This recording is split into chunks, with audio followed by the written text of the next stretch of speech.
If you're a solo painter, paint business owner, or you're thinking about becoming a paint business owner or a solo painter, you're gonna probably wanna watch this video. Something I hear a lot of painters say over the years, especially my mentors, is that's just the way it's done, or that's just the way I was taught, or that's just the way it's always been done.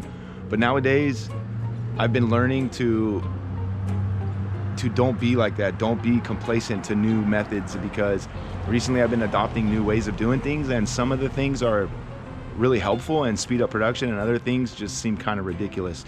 And not everything works for everybody, but there's a couple things that I've noticed and I want to share with you guys to hopefully it don't take you 20 to 25 years of doing it off and on to come to the realization. So stay tuned while we paint this trim on this house. It's just a trim job.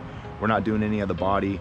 We will be painting the gable body color, but that'll probably be a separate video. Today we're just focusing on prepping all the fascia boards and getting those painted, and maybe the trim around the garage here. So stay tuned. If you like this video, subscribe, because I put videos out like this pretty often. And if you don't like this video, that's fine too. All right.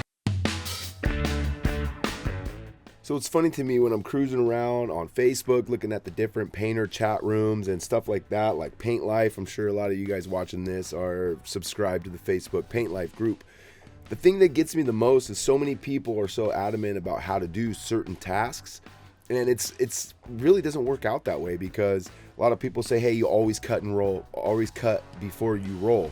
Well, yes, that's true, but in some cases it's not necessary. So for instance, when I paint these banks, we use Aura paint, and the Aura paint doesn't really flash. And to be honest, on the first coat, we totally go through, cut in way ahead of the roller, and then the roller come back and roll on top of it. You don't really see any flash points. But what I'm getting at is there is nothing really set in stone, and that's kind of why I like doing construction and painting, because every job is different. There's so many different variables, and everything has to be taken on as an individual, unique scope of work for that job. Now, there's a lot of times that I'll hear, oh, never leave paint in a paint rig overnight. Well, I do that, you know. I was taught not to do that, told never to do that, in fact. But sometimes it makes sense to leave the paint in the rig overnight. Depends on, obviously, the weather conditions, the job site. Is it an interior? Is it an exterior? There's so many variables, and that's why I like construction, because you're allowed to be flexible. And even if you do something that's not exactly the way you were taught how to do it, you might learn something in the process that'll spark an idea for the future. And it's like another thing, people say, oh, I only give one estimate, I only charge the best price for the best work. Well, for instance, for me, for my estimates, I love to give multiple estimates, different options, and let the customer choose. This job's just a trim job. I gave them an estimate to paint the whole house, I gave them an estimate to paint just the siding, and I gave him an estimate to do just the trim, which is what he asked for, was just the trim.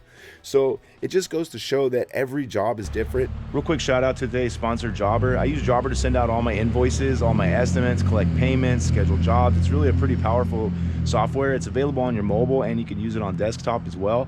They have a new feature now that you can link up your account, so you can take payments right there on the spot. I recently bought a cabin up in the mountains, so I've been spending a lot of my free time up at the cabin working, and there's been a couple different times when I've had to send out estimates or invoices, you know, from the cabin, and that's been really great. I don't have to go in the office. So if you guys are looking to streamline your payment taking process, your invoicing and estimating process, you'll get the special offer if you click my link below. Thank you for sitting through this quick ad spot, and a very special thank you to Jobber for sponsoring today's video. Let's get back to it. So with all that being said, you know, I like to give multiple estimates because I like to let the customer choose, and obviously I use Jobber with that. Something I came to the realization too was listening to old timers and having old timers teach you their ways. Sometimes it doesn't really apply, mainly due to the fact that the material is very different nowadays. They used to paint with lead and oil-based paints, and so a lot of their methods and processes were based around the specs on that type of paint. So just keep an open mind when you're doing this construction stuff, and don't be afraid to try new ways. I love trying new ways, and sometimes they don't work, and sometimes I'm kicking myself because it takes me a little more time, but during that process is a great learning opportunity. So don't be afraid to try new things. And as we wrap up this video, I want to leave you with a quick little story time. So recently I went on a job, and it was a nice old lady. She had found me working on the outside of a job. It was actually this project here. She saw me working here for multiple days. She approached me, asked me if I could come look at a job. I said, yeah.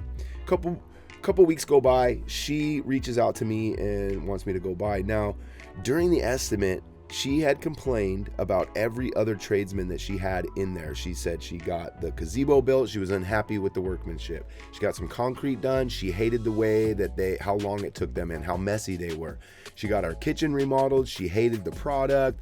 She can't clean it. I mean, the thing is, for me, these are major red flags. All of the work that she showed me that she was complaining about that was just terrible, all looked really good. Thanks for sitting through story time.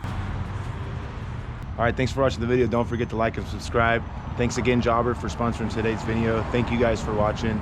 And if you made it this far in the video, put open mind, because it's good to keep an open mind, just generally in life, but even in the trade, because things change.